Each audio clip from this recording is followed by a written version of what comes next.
Hey guys, hope everybody's doing well. Back again with another video. Today we're going to be talking about clauses of contrast, also known as concessive clauses. These are very important. These are used a lot, and it's very important to be able to use them correctly. So let's begin. So clauses of contrast. But first, what is a clause?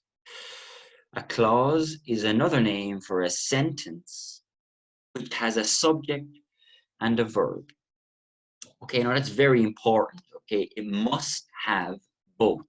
It must have a subject and a verb. So it must have a subject. The subject is what you are talking about. Okay. I, you, he, she, it, we, they. These are subjects. And maybe I'm talking about the weather. The weather is my subject. Maybe I'm talking about a book. The book is my subject. And you must have a verb as well. Okay, now what is a clause of contrast? A clause of contrast is used when we want to express a difference. Okay, so two things are different, and I want to tell you that they are different. There are many phrases we can use when showing contrast, and we will learn some of them today. So the first two. Although, even though. Okay, now be careful of pronunciation. Okay, the last three letters, UGH, they are silent. Okay, so you do not pronounce those letters. So it's although, even though. Now these phrases are followed by a clause. Okay, so we need to use a subject and a verb after these phrases. They can go at the beginning of a sentence or in the middle of a sentence. You cannot put them at the end of the sentence. Even though the weather was cold, I didn't wear a jacket. Okay, so this is a contrast. Okay, the weather is cold, I don't wear a jacket. These are opposites. Yeah, not the same. I mean, if the weather's cold, I wear a jacket, and this is the same. But I'm telling you, contrast, difference. Even though the weather was cold, I didn't wear a jacket. They ran to catch the train, although they missed it. Again, contrast. I want to catch the train, but I don't. Contrast. And very important, again, look, after even though, I have a clause. I have the weather is my subject and was is my verb. Similar in example number 2. They ran to catch the train, although they missed it. They is my subject, missed is my verb. Okay, so if you want to pause the video and try and think of an example yourself, using although, even though, display a contrast. Okay, it must be followed by a clause. Next is though. Okay, though.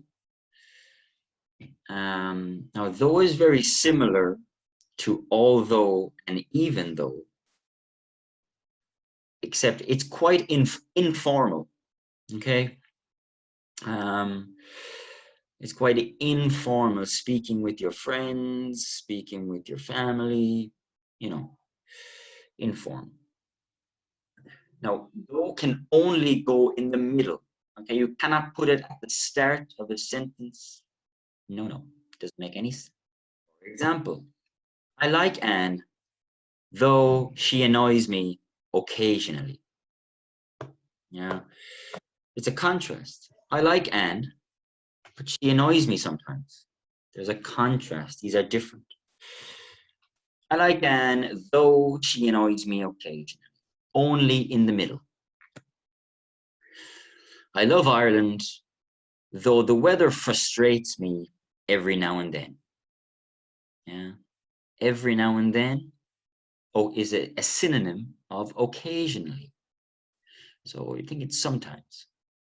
I love Ireland, though the weather frustrates me every now and then. And I have a picture here of Irish weather. um, sometimes it's nice. So though, again, same idea, followed by a clause, the same as although and even though, followed by a clause, can only be used in the middle of a sentence. Going on to the next one. Despite or in spite of. Okay. Despite or in spite of. Now, despite or in spite of can be followed by a noun. Okay. Now, this is the big difference between although and despite. Okay. Although is a clause followed by a clause, subject and a verb. Despite or in spite of is followed by just the noun. Or can be followed by a verb ing. Okay, very important. Must be a verb ing. Again, they can go at the beginning or the middle.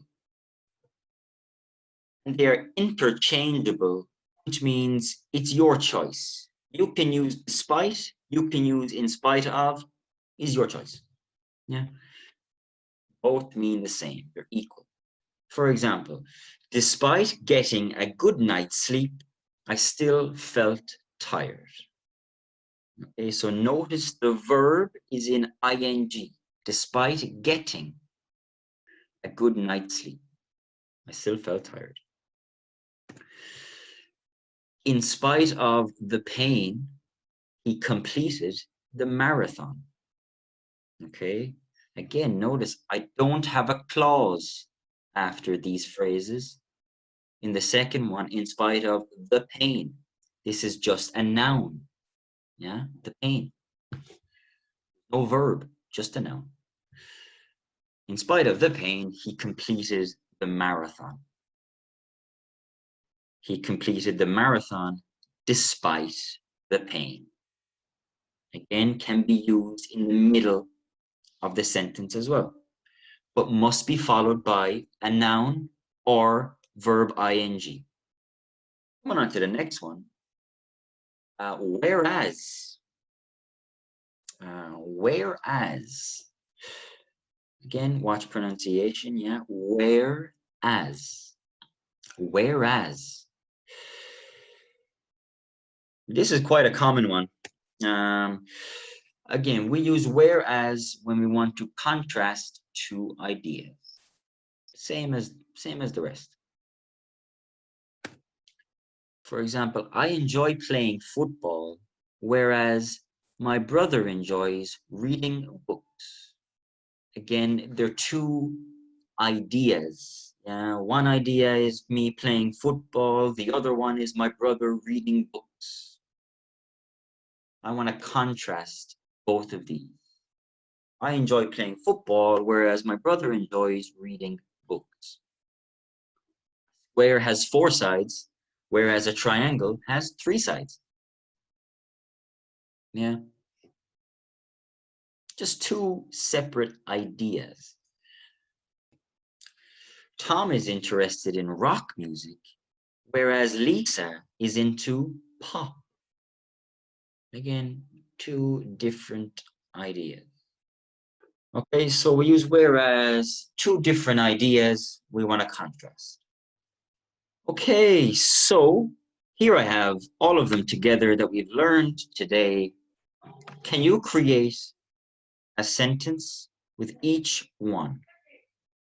So try and create a sentence using although, even though, despite, in spite of, and whereas.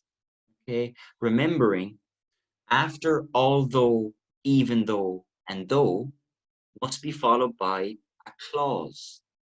You need a subject and a verb, a sentence, more or less.